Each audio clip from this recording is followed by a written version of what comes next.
Engineer 775. Hope you're all staying warm, whether you're going through the storm, coming out of one, or heading back into one. It's been an interesting challenge, and some of us in the south are getting ready for a possible ice storm, which in many cases, with the high winds we've just had and some of the potential ice, that will cause power outages. And if your heat in your house is relying on electricity, then I hope you have your preps in place, and that could be as simple as a generator, whatever it takes to run the critical circuits in your home. And I've shared with you an option that I really like, and it is the PTO generator on a tractor. It's a very small unit, but what I love about it is that it packs a wallop here. This is a 16,000 watt unit tied to my tractor, and I do have the wire hooked up to my transfer switch. I love these Siemens double throw safety switches.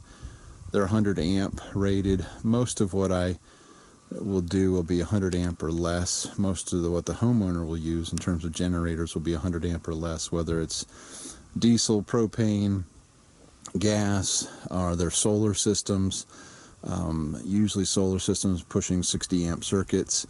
So those are great, and what's great about them, gives you a lot of flexibility. You can run different, whether it's a diesel generator or a gas generator, or what I'm going to do here is the PTO.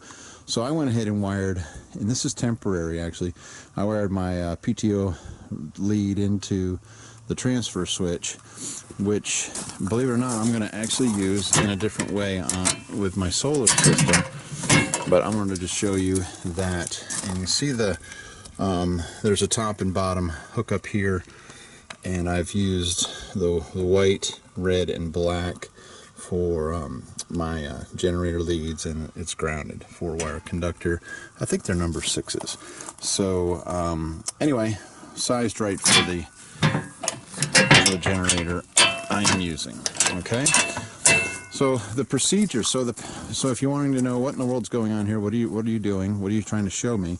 Well, I'm trying to show you the simple procedure and what you would first do if the power was out. And I like manual stuff. I got a manual transfer switch here, manual safety switch here, and I come out, power's gone out, and we don't have to freak out. We can make it a couple minutes until the generator is up and running. And I like to let the tractor warm up. So what I'll do is I'll start the tractor, let it warm up a bit, and then I will plug in my plug into my generator.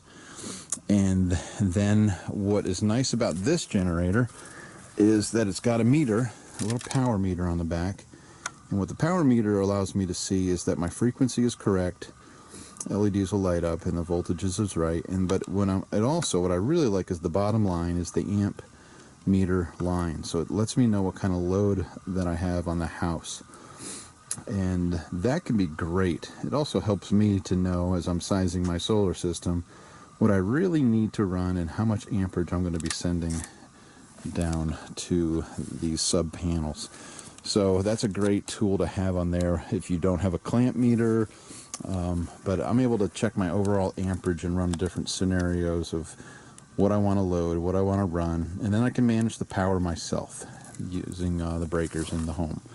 Okay, so you start the tractor up, then you hook up the generator, and then you get her in the green. Make sure you do that with a tachometer, setting the tach on the tractor, and then get her running right, and then you go off grid, and then you make the switch. So I'm going to do that now. Okay, now once we have the tractor running, we want to take our full powered plug and go ahead and plug it into the generator.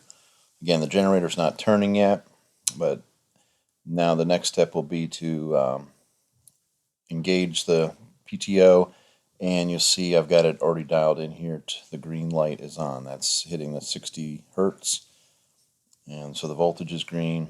We're good.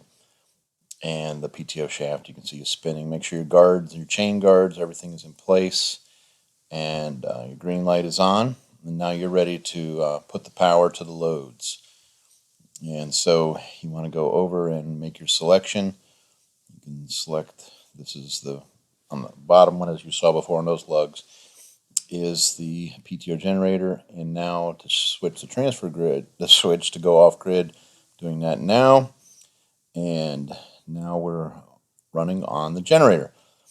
And so fairly simple, and you just want to double check once the loads are applied that everything is good. The tractor has a governor that'll keep you in the range, and so we have green lights. It's all systems go. On this unit, the gearbox is like 484 to 1, so I'm running at around 2112, 2150 maybe for RPMs. Not bad for a little 3-cylinder tractor. The other thing is, you're running this generator, a lot of heat is coming off the exhaust system.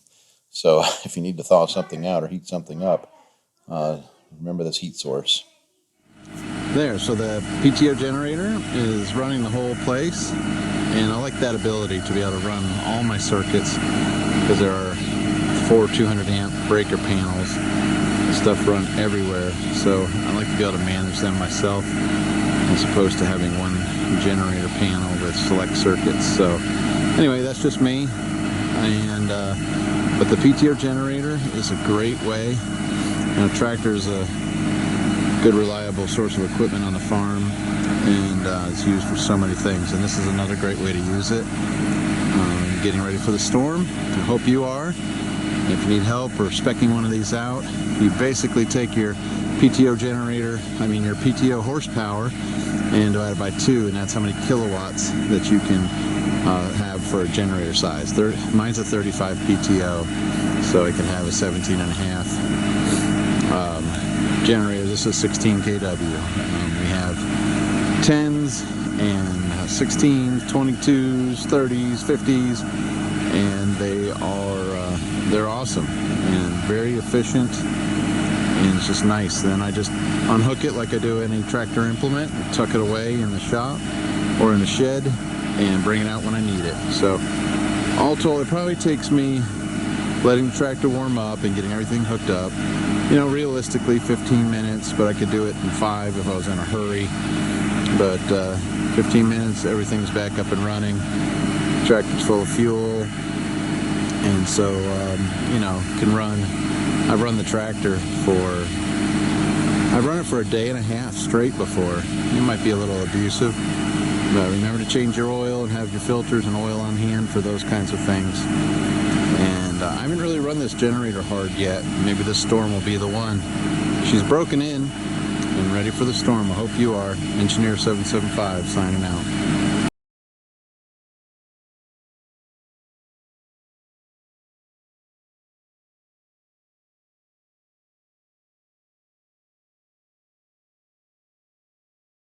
If you're curious about the cable, it's a 6'4" type SOOW.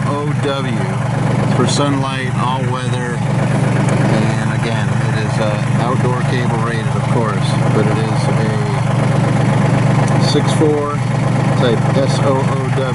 Hope that's enough information for you. The style plug that comes with the generator. This is a Cooper plug, 4-prong. Make sure you have the neutrals wired correctly. Pretty easy. Everything's labeled on